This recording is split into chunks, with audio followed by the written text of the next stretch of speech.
Here's to my husband, the man who thinks money equals love.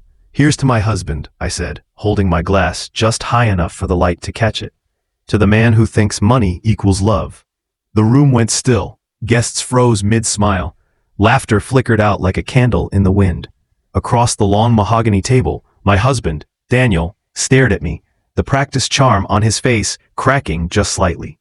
For years, I had watched him play the role of the generous provider, the businessman who thought every problem could be solved with a card swipe. Tonight, beneath the glow of our 10th anniversary dinner, I was about to show him that money could not buy forgiveness.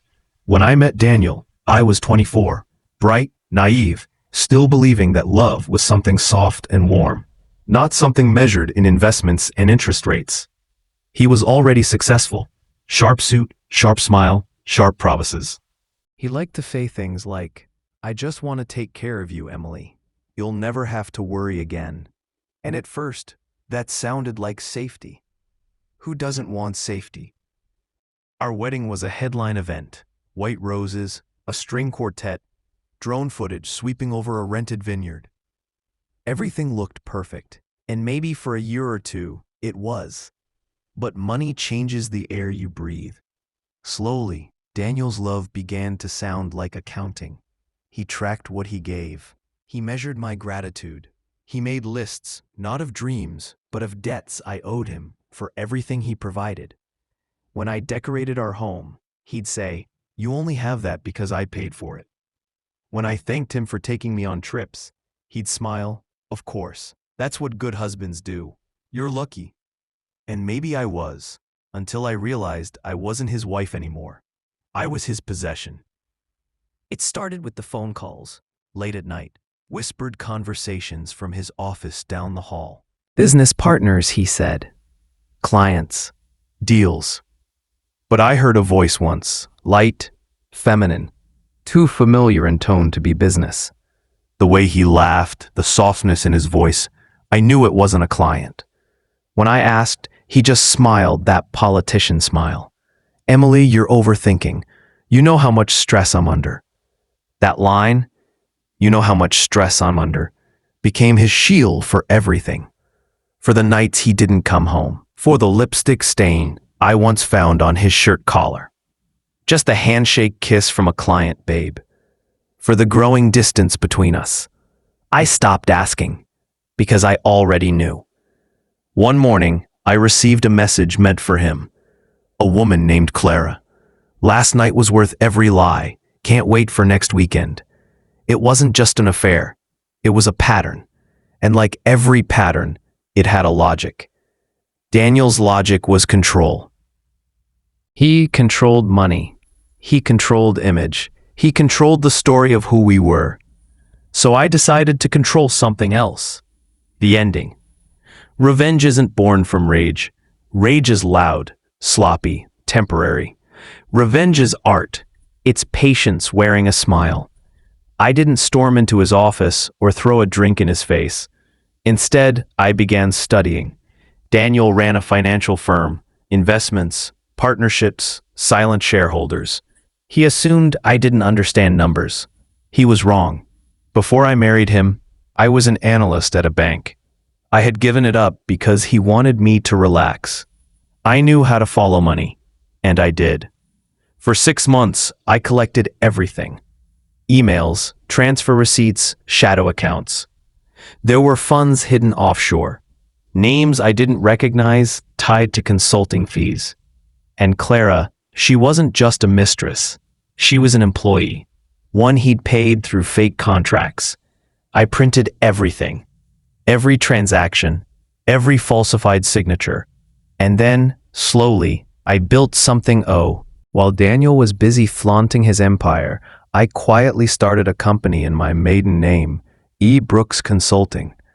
A dummy firm at first, but with the right documents, the right timing, and a few of Daniel's own funds quietly redirected from joint accounts, it became real. By the time he noticed, it would already be in motion. The dinner was his idea, our 10th anniversary, a celebration of our journey together. He rented a rooftop restaurant overlooking the city, crystal glasses, imported champagne, 50 guests, colleagues, partners, friends who didn't really care about either of us. He made his speech, all smiles and rehearsed emotion. How Emily has been my rock, how we've built a life together. The kind of speech that sounds perfect on Instagram. Then he looked at me, expecting a grateful laugh, a blush, a nod. Instead, I stood, lifted my glass, and said, "Here's to my husband, the man who thinks money equals love." Gasps. A camera flash froze the moment. Daniel's smile faltered. He tried to laugh it off, but I wasn't finished. "You always said love was about providing, Daniel. You provided all right, for me, for Clara, for the others, for the offshore accounts under D. Roberts Holdings. You were very generous." His chair scraped back. "Emily, sit down," I said softly. "You'll want to hear this."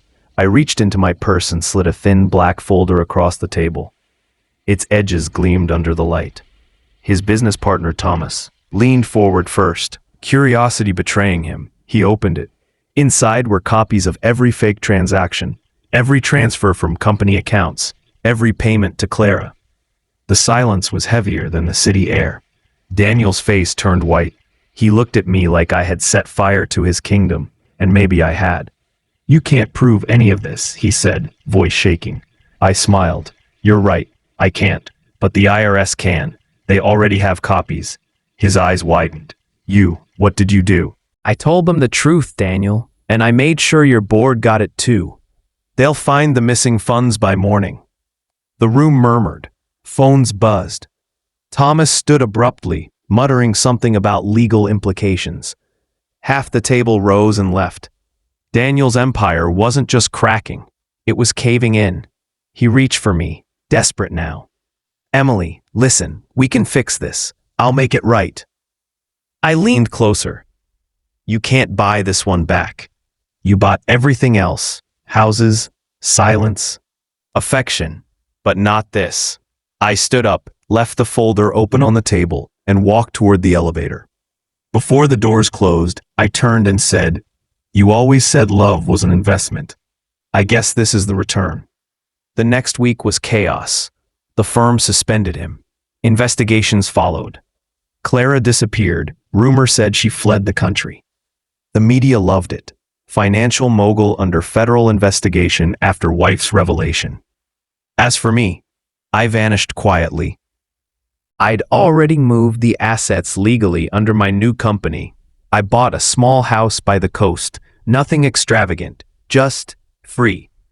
Sometimes I still watch the news when they mention him, the man in the dark suit walking into court, face hidden behind sunglasses. The man who once told me love was a luxury he could afford. Revenge isn't about destruction, it's about reclamation, taking back what they stole, your voice, your peace, yourself. Daniel thought love was a contract, a transaction, but love, real love, can't be purchased, it must be earned. And when it's betrayed, the price becomes something money can't cover. Sometimes, late at night, I pour a glass of wine, step onto my balcony, and whisper softly to the sea, "Here's to my husband, the man who thought money equals love." Then I drink to silence, to freedom, to the woman who finally learned that love without respect isn't love at all. It's just another debt waiting to be paid. And that's the thing about debts. Eventually, someone collects.